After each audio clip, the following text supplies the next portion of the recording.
하나님께서 빌립에게 향하여서 말씀하시는 그 말씀의 의미를 좀 생각을 하고, 이 시대에도 변함없이 우리들에게 말씀하시는 하나님은 우리에게 어떤 말씀을 하고 싶으신 것일까?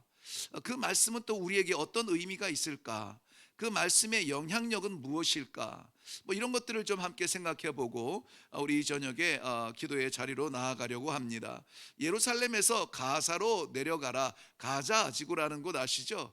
예, 가사로 내려가라 하는 이 가사는 하나님께서 이 약속의 땅 가나안을 주실 때에 유다 지파 여호수아를 통하여서 각 지파에게 이렇게 분배할 때에 이 여호수아를 통해서 유다 지파에게 주신 땅입니다.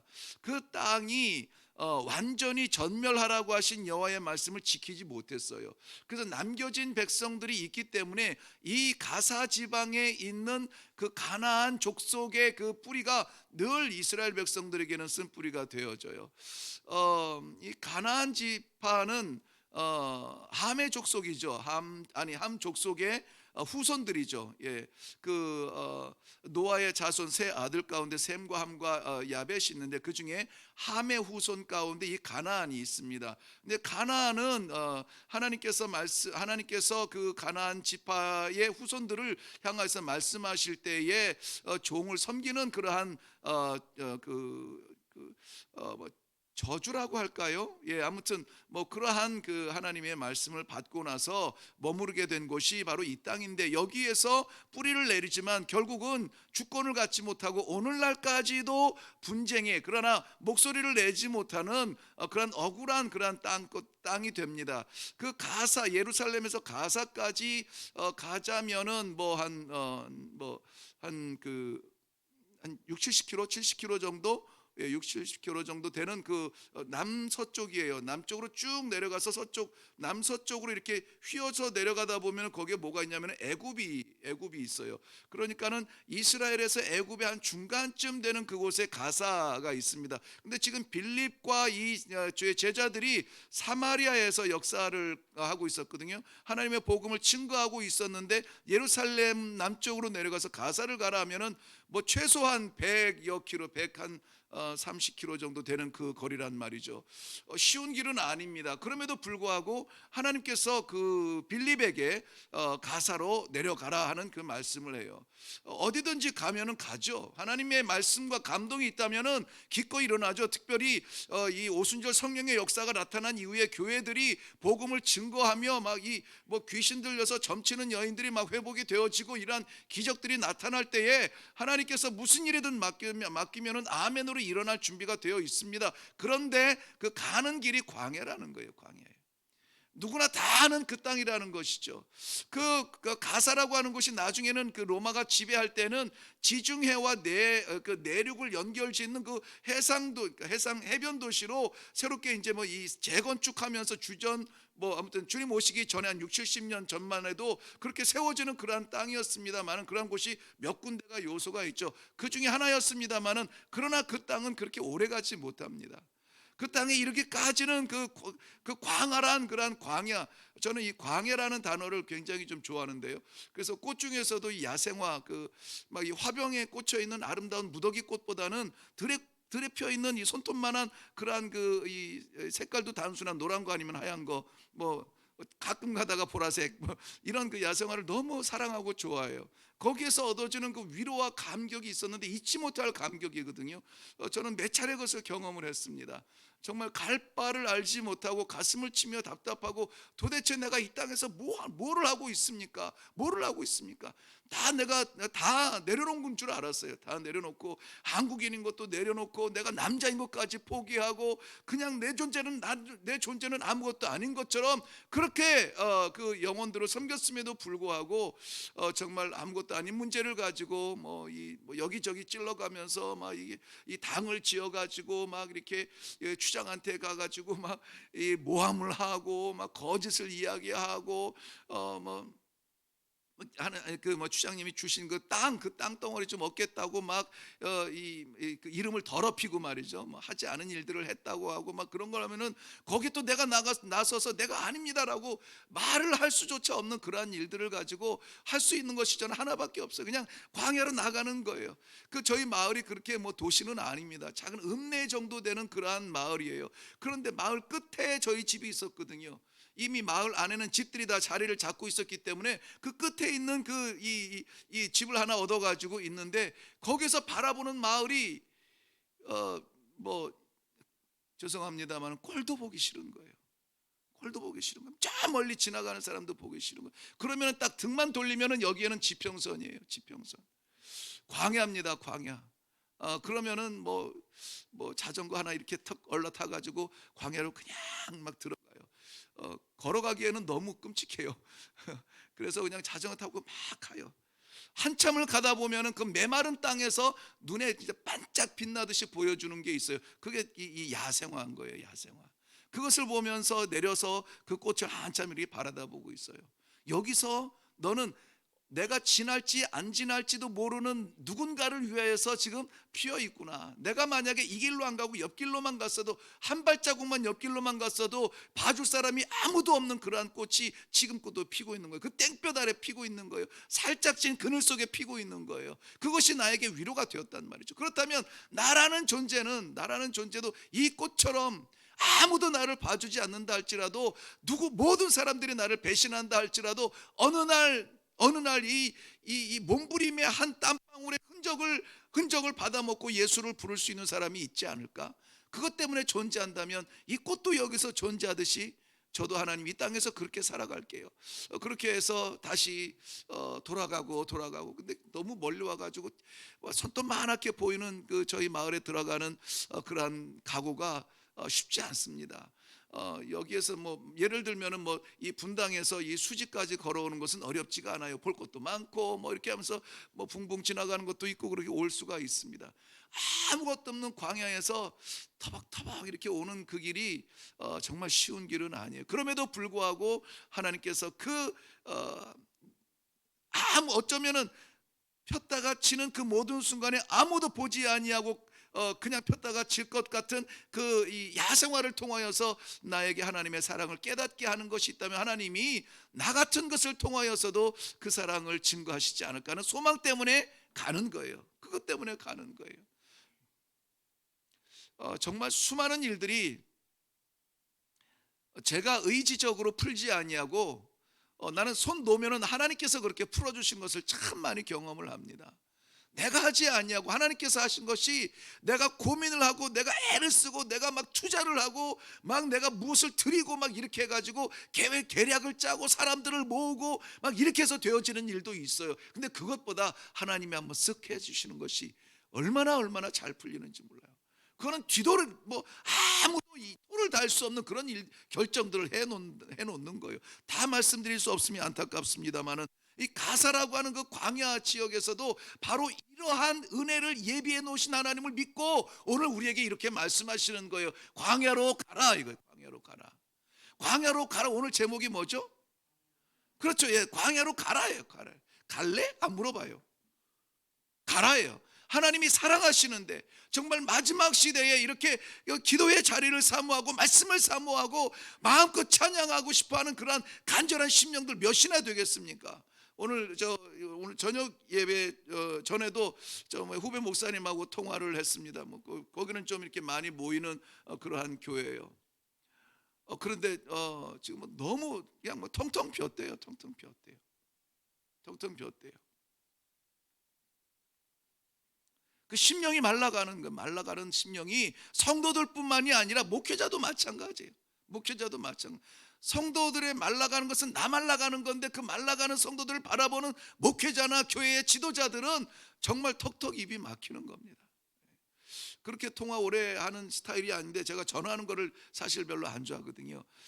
얼굴 보고 이야기하는 걸 좋아해요. 근데 거의 한 40분 이상을 통화한 것 같아요. 예, 그 친구도 놀랬고 저도 놀랐습니다.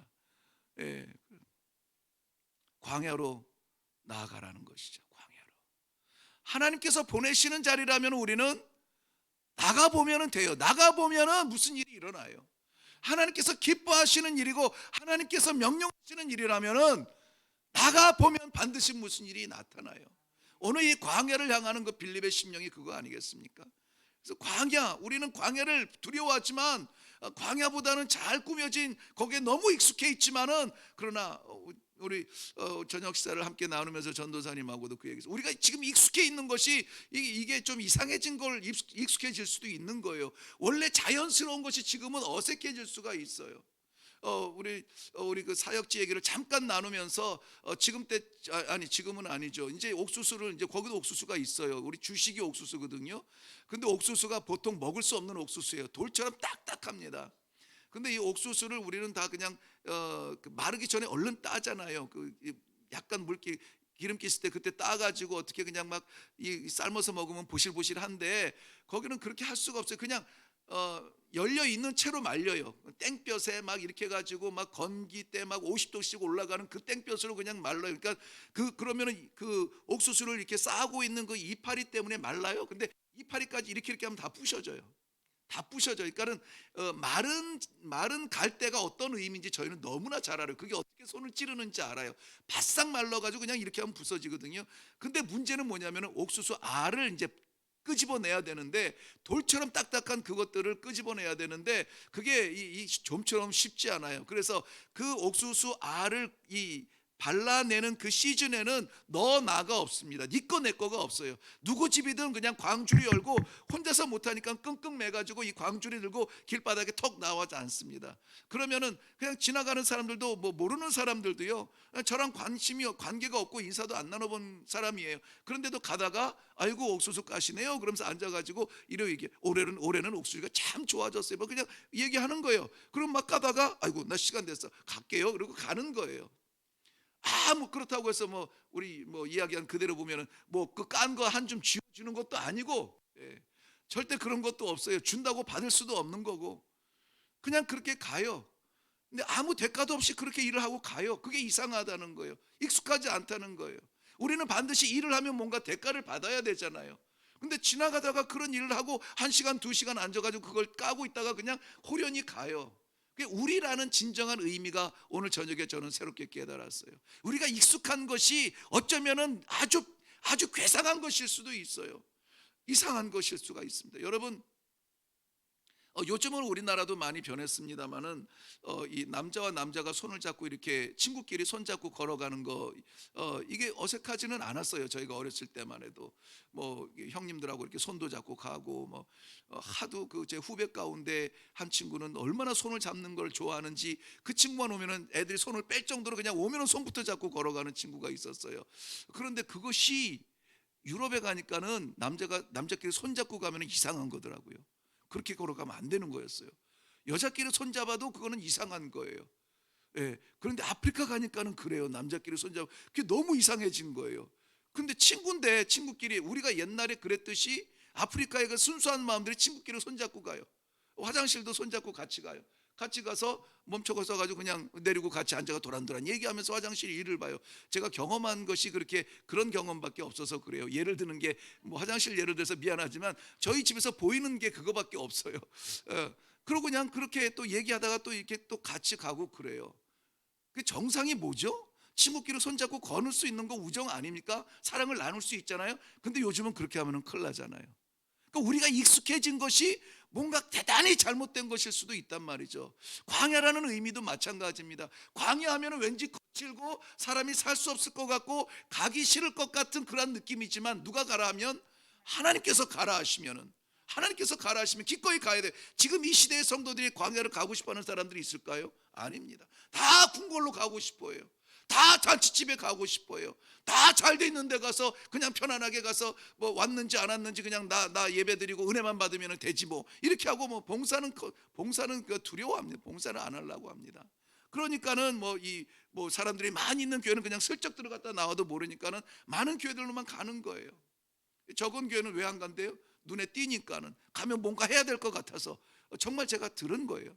뭔가 해야 될 것 같아서. 일주일 동안 내내 일하는데 주일에 또 가가지고 무슨 또 봉사를 해야 되면 힘들 것 같아서. 그래서 이 작은 교회는 꺼려 한다는 거예요. 그러니까 그런 사람들은 누구의 힘으로 일을 해요? 자기 힘으로 일을 하는 거예요. 자기 힘으로요. 하나님께서 주시는 힘으로 할 때는 일주일 동안 파김치가 되어도 주일에 하나님께서 맡기신 일을 할 때는 벌쩍벌쩍 뛰고 윤이 나고 광이 나는 게 주의 일이거든요.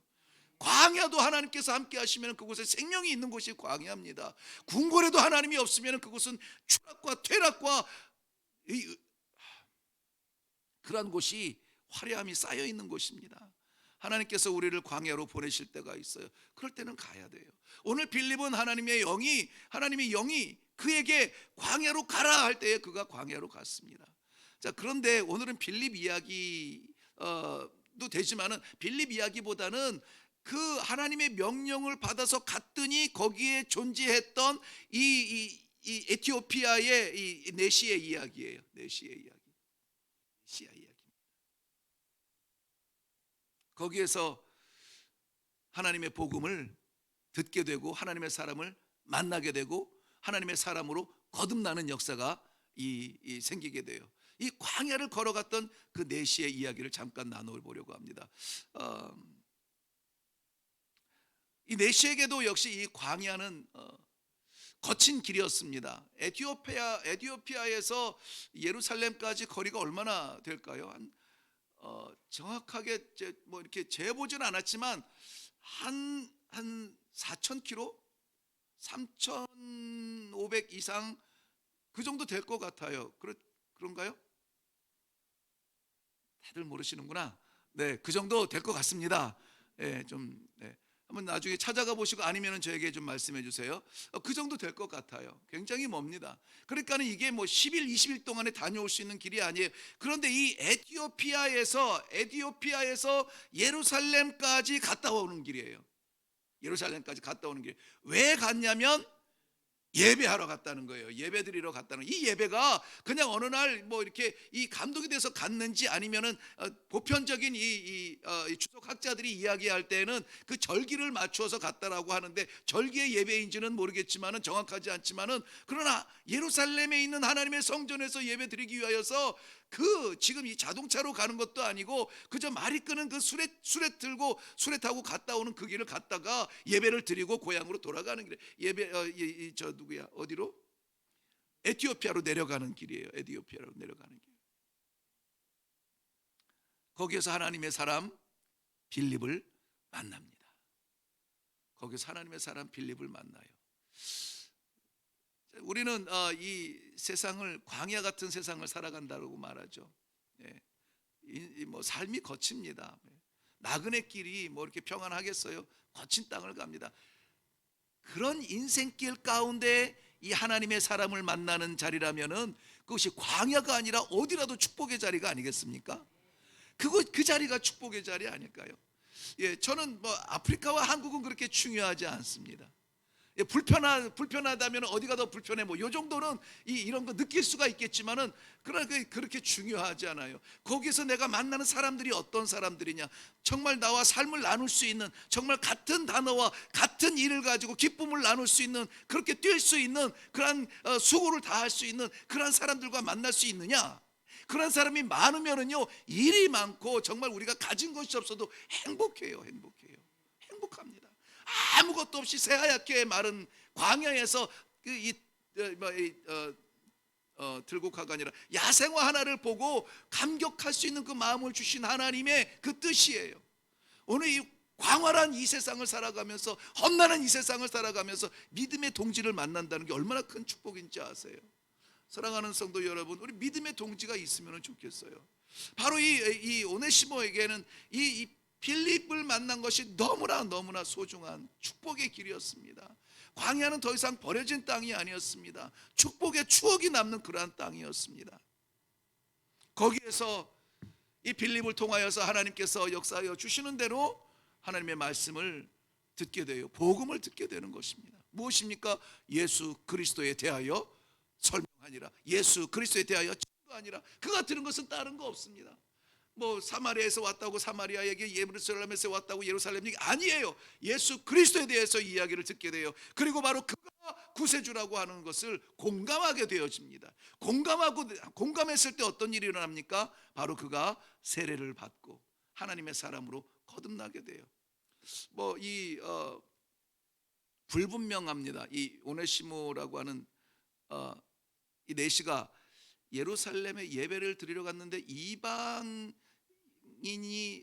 그 먼 거리에서 예루살렘까지 올라와서 예배를 드릴 수 있는 도대체 누구냐 넌, 이런 거 가지고 이제 이렇게 이런저런 해석들을 많이 합니다. 어떤 사람들은 보통 이제 그 아프리카 민속을 연구하는 그러한 선교학자들이겠지만은 성경학자 가운데서도 그렇게 해석하는 사람들이 없지 않아 있어요. 인정하는 부분이 없지 않아 있는 게 뭐냐면은 이 솔로몬 때에 그 에티오피아의 여왕 간다게가 솔로몬을 찾아와서 머물게 되죠. 수개월을 머물게 되는데 그때에 그 솔로몬의 아이를 안고 내려갔다는 거죠. 그때에 솔로몬의 아이를 데리고 고향으로 돌아갔다. 임신해서 갔다. 그래서 이 에티오피아에는요, 이 아프리카의 58개국 중에 자부심이, 말도 못하게 자부심이 강합니다. 먼저는 자기네는 누구의 노예, 이 속국 침략을 받지 않았다는 자부심이 있고요. 또 하나는 자기네 문자가 있어요. 이 문자가 있다는 것이 얼마나 자부심이 큰지 몰라요. 보통 아프리카 민족들은 문자가 없어요. 그래서 영어 알파벳을 갖다가 빌어서 쓰고 있거든요. 그런데 자기네들 문자가 있는데 그 문자가 얼마나 아름다운지 몰라요. 글자 이렇게 써놓은 거 보면은 정말 무슨 디자인 해놓은 것 같이 아름다워요. 그런데 또 하나 자부심이 뭐냐면은 자기네들이 솔로몬의 후손이라는 것입니다. 솔로몬의 후손이라고 하는 자부심이 있어요. 지금도 있습니다. 그런 그 솔로몬과 그 간다게의 사이에서 태어난 그 후손, 그 뿌리들이 아니겠느냐. 그래서 블랙 주이시, 그래가지고 검은 유대인, 검은 유대인, 흩어져 살아가고 있는 그 섞여 있던 혈족 중에 검은 유대인일 것이다. 그래서 이 조상 때로부터 받아온 그 신앙을 따라서 예루살렘에 가서 예배를 드리러 올라갔을 것이다 하는 사람도 있고, 개종한 사람일 것이다도 있는데, 사실은 이 개종한 이방인은 쉽지가 않아요. 왜냐하면은 그 고넬료가 세례를 받고 예수를 믿기로 작정을 하고 온 집안이 구원을 받았을 때 그 고넬료를 이방인 가운데 처음 이제 개종한 사람으로 표현하는 그런 부분이 있는데, 그렇다면은 이 훨씬 전인데 어떻게 그가 개종을 했을까 하는 그런 이야기도 있고, 아무튼 여러 가지 해석이 있습니다. 그게 중요한 것은 아니고요. 아무튼 이 어떻게 해서든지 수천 킬로를 지나서 하나님 앞에 예배를 드리고 내려가는 그 길에 만난 이 신앙의 동지 때문에 이는 세례를 받고, 여태까지 믿어왔던, 이때까지 들어오고 여태까지 예배를 드리고 여태까지 이것이 신앙이라고 생각했던 거기에서 완전히 업그레이드 되는, 이제 세례를 받고 이제 하나님의 주의 사람으로 되겠다는 그런 결단을 하는 자리가 됩니다. 이 내시에게는 이 세상에서는 유일한 그러한 엄청난 축복의 시간이 되는 것이죠. 그 약속의 그 말씀이 접촉이 되고 나서 변화가 되고 삶을 완전히 바뀌게 되는 그 소망을 갖게 되는 것입니다. 이 세례를 받았다라고 하는 것이 있음바되었다는 것이에요. 여태까지 내 허울로 살았던 내 지난 것들이 다 씻어지고 이제 나는 새 사람이 되었다, 나는 새 사람이 되었다는 것을 고백하는 시간입니다. 이 세례를 받았다라고 하는 거, 이제 내 삶이 아니라 나를 이렇게 씻어주신 주님을 향하여서 살겠습니다라고 하는 완전히 새로운 삶을 사는 그러한 감격스러운 순간입니다. 기쁨이죠. 영적 기쁨이죠. 뜨거움이죠. 자, 우리에게 이러한 기쁨이 있기를 바랍니다. 언제? 광야로 나아갔을 때, 하나님의 명령을 따라 나아갔을 때, 거기에서 하나님의 동지들, 믿음의 동지들을 만나고 같은 뜻을 가지고 같은 마음을 품고 같은 역사를 감당하기 위해서 힘을 합하여서 나아갈 때에 그 모든 결과를 바라보며 우리는 기쁨으로 회복되어지는 축복이 있기를 바랍니다. 이 간다게의 국고를 맡은 내시가 광야에서 그 엄청난 마치 무명의 선교사가 들에 핀 이름 없는 야생화를 보고 회복되어진 것처럼, 그리고 다시 다짐을 하고 그 마을을 향하여서 돌아갈 수 있었던 것처럼, 예루살렘을 향해서 갈 때에 이 사람의 마음과 이제 다시 고향인 이 에티오피아로 내려갈 때의 마음은 완전히 다른 사람이 되어서 내려갔을 것입니다. 다른 사람이 되는 거예요. 변화되는 것이죠. 이 신앙의 재미는 변화예요. 내가 아닌 다른 사람의 역할을, 이 다른 사람의 일을 하는 이 놀라운 변화입니다. 그러면 여기 너무나 중요한 게 뭐냐면은, 그래, 그런 그 사람은 그 축복을 받았어, 그 놀라운 일을 경험을 했어, 실제적으로 그러한 체험을 했어, 그리고 신앙이 뜨거워져서 내려갔을 거야. 그런데 어떻게 해서 그런 일이 일어났지 하는 거죠. 어떻게 해서 그런 일이 일어났지? 예루살렘으로 갈 때에 무엇을 하기 위해서 갔다고요? 예배 드리러 가는 거예요. 예배를 사모하는 심령으로 가는 겁니다. 거리가 멀어도 가는 겁니다. 나를 부르시는 그 아버지 음성에 순종하여서 가는 겁니다. 그 예배를 향한 그 열정을 인하여서 하나님께서 예비해 놓으신 아름다운 그 복음이고 축복이고 새로운 삶이라고 생각이 되어집니다. 이 절기에 드리는 예배였든지 어떤 예배였든지 아무튼 이 4시가 예루살렘으로 향하였던 그 예배의 열정만큼은 정말 혀를 내둘를 정도입니다. 혀를 내둘를 정도예요. 우리 이 성경 속의 이야기라서 너무 쉽게 들리죠. 에티오피아에서 예루살렘으로 예배하러 갔대. 돌아오는 길에 빌립을 만나서 복음을 듣고 세례를 받았대. 이게 그때에서 끝나는 정도가 아니라는 것이죠.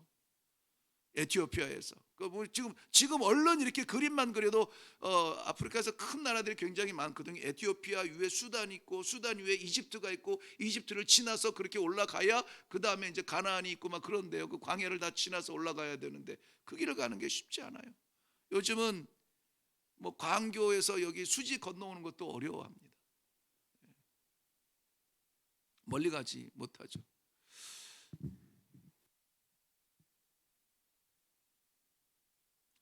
예배 드리고 돌아오는 길에 그가 이 수레를 타고 오면서 했던 일은, 물론 많은 일을 했겠지만 오늘 본문에서는 한 가지 일을 해요. 무슨 일입니까? 성경을 읽습니다. 성경을 읽어요. 이사야서 53장에 있는 말씀을 읽는데 그 말씀이 또 공교롭게 오실 메시아에 대해서 이야기를 합니다. 이게 자기가 이야기하는 이사야가 자기를 이야기하는 겁니까? 아니면 또 누구를 이야기하는 겁니까? 누가 설명해 주지 않으니까 모르는 거예요. 그냥 뭐 끌려가는, 도수장에 끌려가는 어린 양 같은 모습에 침묵을 지켰다고 하는데 도대체 그 상황이 뭔지를 모르는 거예요. 빌립을 통하여서 하나님께서 그 복음을 그에게 심어 주시는 것이죠. 말씀을 사모하는 거예요. 말씀을 사모해요. 말씀을 떠나면은 안 돼요. 이런 것은 일단 이 포멀한 이게 틀에 박혀 있는 해석일 수는 있을지 모르겠지만 너무나 분명하기 때문에 이것은 이 본문을 묵상할 때마다 이것은 떠올리는 겁니다. 예배를 사모하는 자, 말씀을 사모하는 자에게 예비하신 하나님의 선물, 하나님의 사람을 만나고 복음을 만나고 복음을 통하여서 새로운 삶을 살게 된다는 이 놀라운 축복이 오늘 이 광야 같은 삶을 살아가는 우리들에게도 똑같이 나타나기를 바랍니다. 마지막 결론의 말씀은 정말 중요한 게 있습니다. 뭐냐면 내려가는데, 돌아가는데 감격이 넘쳐서 그랬을 수도 있지만은 오늘 이 내시의 모습은 기쁨으로 돌아갔다는 거예요. 기쁨으로 돌아갔다는 겁니다. 하나님의 사람이 어려운 환경 속에서 드리는 예배일 수 있습니다. 하나님의 사람이 도저히 힘든데 못할 것 같은데 하나님이 맡기시니 그 감동으로 순종으로 일을 하는 것이 있을 수가 있어요. 예배의 자리도 마찬가지고, 기도의 자리도 마찬가지고, 섬김의 자리도 마찬가지, 전도의 자리, 선교의 자리 다 마찬가지예요. 감당할 수 있어서 하는 것이 아니라 할 수 없을 것 같은데 주님이 감동을 주시니 순종하면서 하는 거예요. 근데 하고 보면은 후회가 되지 아니하고 좌절하지 아니하고 없었던 힘이 더 쭉 빠져서 추락하는 것이 아는 것이 아니라 우리의 영혼이 춤추는 것을 보게 돼요. 올 수 없을 것 같은 그러한 자리에 와서 주님을 위해서 봉사 헌신했는데 하고 나서 완전히 파김치가 되는 것이 아니라 오히려 마음이 흥분이 되어지고 기쁨이 넘치고 감격스러운 그러한 결과들이 나타난 것입니다. 오늘 이 에티오피아로 돌아가는 이 내시의 모습은 기뻐 내려갔다고 했습니다. 기뻐서 내려갔다. 오랜 여정 끝에 지칠 법도 하지만 그러나 기쁨으로 내려갑니다. 비록 저의 손에 뭐 더 주어진 것은 없습니다. 그래도 기쁨으로 내려갔대요. 앞으로 어떤 일이 일어날지 모릅니다. 그래도 기쁨으로 내려갔답니다. 이것이 우리가 이 내시 하니까는 조금 이렇게 좀 아래로 보이고 좀 우리나라 내시 내 왕이여 막 이런 식으로 해서 가벼워 보이는데 누가 이런 기쁨을 만날 수가 있겠습니까? 우리 모두 다가 오늘 이 저녁에 이 기쁨이 좀 회복되어졌으면 좋겠습니다. 이 기쁨이 우리 기쁨이 되어서 내려갈 때는 좀 이렇게 흥분되어서 감격 가운데 막 이 주일이 기다려지는 심령으로 주일이 기다려지는 심령으로 내려갈 수 있는 확실한 그러한 응답이 있는 저녁이 되기를 주님의 이름으로 축원합니다. 기도하겠습니다.